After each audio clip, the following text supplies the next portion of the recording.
बांग जो ये मुस्लिम वोट बैंक है, 13% मुस्लिम वोट बैंक, 40 सीटों पर अहम भूमिका इनकी होती है।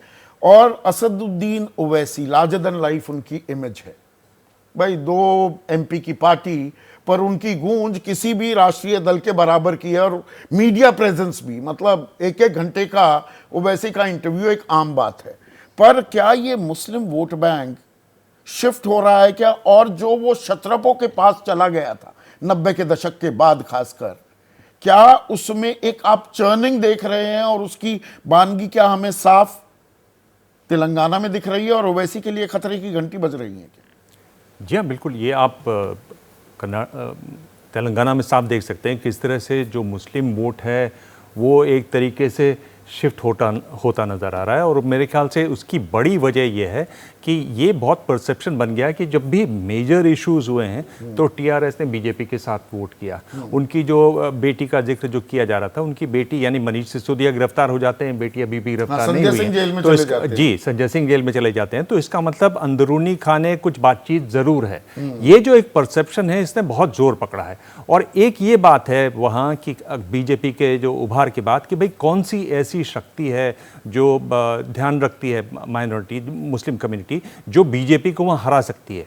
तो अगर ये उसके बगल में बैठे हुए नजर आ रहे हैं BRS वाले, तो वो जाहिर है कांग्रेस ही एक बचती है। और इधर कांग्रेस का जो उभार हुआ है, चाहे वो राहुल गांधी ने जो कोशिश की उसके बाद हुआ, या रेवंत रेड्डी की बात हो रही थी, यानी रेड्डी समुदाय अगर आप देखें तो केवल 5% उनकी आबादी है, लेकिन ज़मीन बहुत है उनके पास, पैसा बहुत है उनके पास, कारोबार वही संभालते हैं। तो बहुत ही इन्फ्लुएंशियल कम्युनिटी है रेड्डीज़ की। रेड्डीज़ को इन्होंने जोड़ा है, मुस्लिमों को जोड़ा है, दलित जुड़े हुए हैं, खुद कांग्रेस प्रेसिडेंट वहाँ गए थे प्रचार के लिए, ट्राइबल जुड़े हुए हैं और OBC जुड़े हुए हैं। तो अगर आप इन कम्युनिटीज़ को देखें तो एक बहुत ही फॉर्मिडेबल चंक, बड़ी संख्या जो है वोटरों की इनकी तरफ हो सकती है। होगी या नहीं ये तो बाद में पता चलेगा। कांग्रेस ने जो एक यू टर्न लिया अपनी रणनीति में, वो कांग्रेस का हाथ आम आदमी के साथ हो गया था 2009 में, जो पहले गरीब के साथ होता था। अब गरीब, आदिवासी, पिछड़ा, जो एक ये हेडी कॉकटेल जो बनाया है, और कर्नाटक में इसके परिणाम हमने देखे, उसी पर आगे बढ़ना फायदेमंद साबित हो रहा है। बिल्कुल। और ये देखिए कि वहां पर बड़ा मूवमेंट चला जमींदारी मूवमेंट के अगेंस्ट, प्रजालु पालना, हाँ। यानी प्रजा वाली बात, और दोरालु पालना। तो इन्होंने ये प्रोजेक्ट करने की कोशिश, और राहुल गांधी ने बहुत कोशिश की है ये बताने की कि ये जो मौजूदा सरकार है ये रजवाड़े की तरह से चलती है। यहाँ पर एक राजा है जो किसी से सीधे बात नहीं करता, उसके मंत्री लोग बात करते हैं। ये जो परसेप्शन बना ये भी उनके अगेंस्ट गया, BRS के अगेंस्ट, कि आप जो हैं बिल्कुल राजशाही है ये। और यहाँ पर और उसमें एको रहे, पिछले मूवमेंट की जो एको उसमें रही। और इसकी तरफ से ये याद दिलाना कि तेलंगाना तो हमने बनाया था, ये भी 10 साल, ये जो याद दिलाया गया है, ये भी, इसकी भी गूंज सुनाई देती है। ये भी बार बार गूंज सुनाई दी। और तेलंगाना एक ऐसा राज्य है जहां डायरेक्ट फाइट में BRS को मुश्किल है। अगर 2014 का चुनाव देखें तो कांग्रेस भी थी, TDP भी थी, तो वहां वो आगे निकल गए।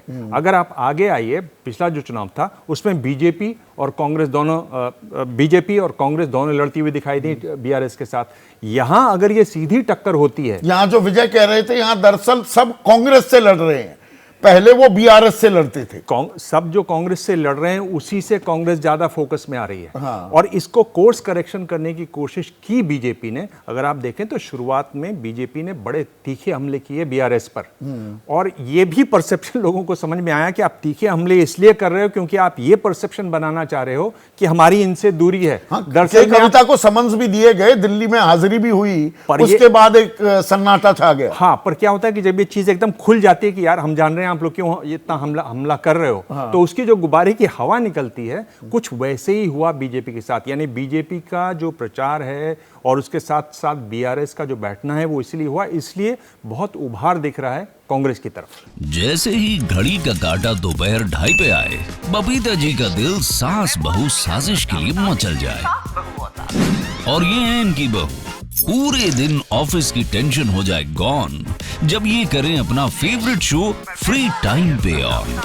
इनकी तरह आप भी देखिए अपना फेवरेट शो अपने टाइम पर, और डाउनलोड कीजिए ABP लाइव ऐप अपने स्मार्ट टीवी पर।